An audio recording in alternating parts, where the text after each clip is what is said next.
Causas de la revolución científica. En primer lugar, tenemos que saber qué fue la revolución científica. La revolución científica es una época en la que los conocimientos científicos fueron desafiados y reemplazados por las nuevas ideas, principalmente en los campos de la física, la astronomía, la química, la medicina y la biología. Fue un cambio drástico en el modelo de pensamiento que tuvo lugar entre los siglos XV, XVI y XVII en Occidente, durante el principio de la Edad Moderna. Transformó para siempre las versiones medievales sobre la naturaleza y la vida, y sentó las bases para el surgimiento de la ciencia como la comprendemos hoy en día. Esta tuvo una serie de cosas principales importantes, que son introducción del método matemático en la investigación experimental y la utilización de la geometría y las matemáticas para el estudio de la naturaleza. Estas dos bien relacionadas en que el estudio de la naturaleza cambia drásticamente y empieza a ser visto mediante las matemáticas. Y la naturaleza está compuesta, es decir, el lenguaje de naturaleza son las matemáticas. Esto lo podemos ver en distintos autores y personajes importantes de esta época.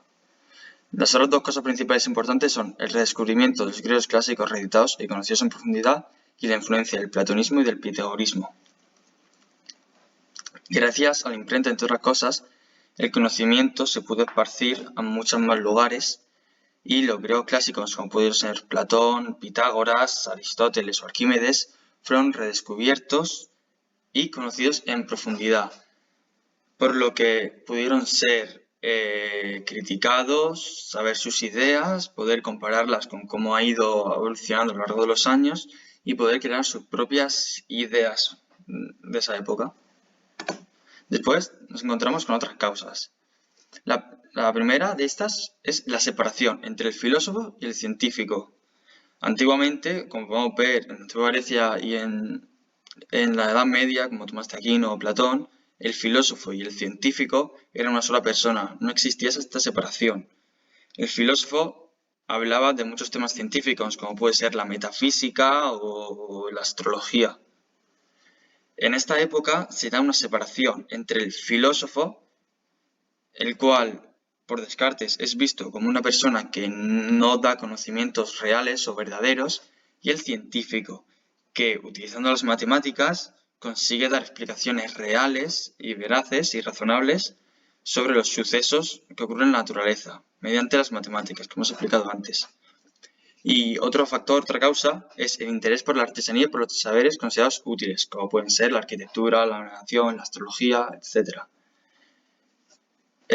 Aquí se preocupaban más por construir objetos que pudiesen ser útiles y descubrir cosas que pudiesen ser útiles para su vida diaria o para el avance tecnológico, y no tanto enfocado siempre a la teología como se había visto antiguamente antes del Renacimiento y por la Edad Media.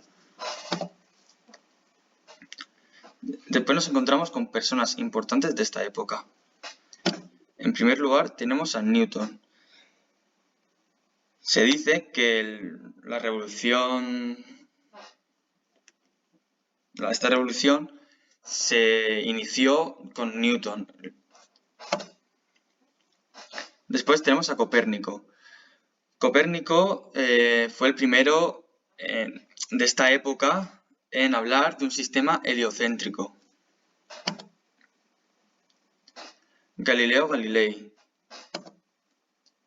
construyó su propio telescopio. Antes hemos visto la importancia que tuvo la artesanía y los saberes útiles en esta época. Él, basándose en los modelos de los que había escuchado en Holanda, que con grandes lentes podían ampliar mucho, construyó su propio telescopio con el que fue capaz de ver los planetas y estudiarlos, y diferentes astros del universo. De esta manera defendió el modelo heliocéntrico de Copérnico y por esto fue llevado a los tribunales, donde se retractó. Luchó contra la lógica y sistema aristotélico, ya que sus investigaciones le habían dado a entender un sistema astronómico muy diferente al que Aristóteles concebía. Y por último tenemos a Kepler.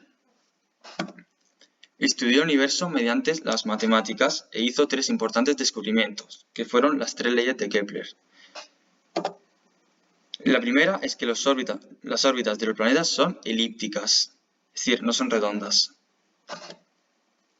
La segunda es que los planetas se mueven con velocidad aerolar constante, es decir, el vector posición r de cada planeta con respecto al Sol barre áreas iguales en tiempos iguales. Con esto quiere decir que el recorrido que sigue el planeta por la órbita es totalmente uniforme conforme la va recorriendo y recorre, como dice al final, una área igual en tiempos iguales, es decir, no va acelerando y frenando, simplemente es igual.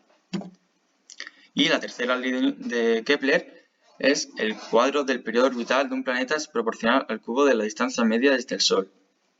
Con esto se refiere que cuanto más grande es la elipse, la órbita, el periodo, lo que tarda en completarlo, es más lejos estará del Sol. Y esto se puede ver en la proporción del cuadrado del periodo orbital y es proporcional al cubo de la distancia media desde el Sol. Estas tres leyes podemos apreciar cómo en la revolución científica las matemáticas son utilizadas para poder estudiar el universo, como bien hizo el científico alemán Kepler. Muchas gracias por escucharme y este es el fin del trabajo.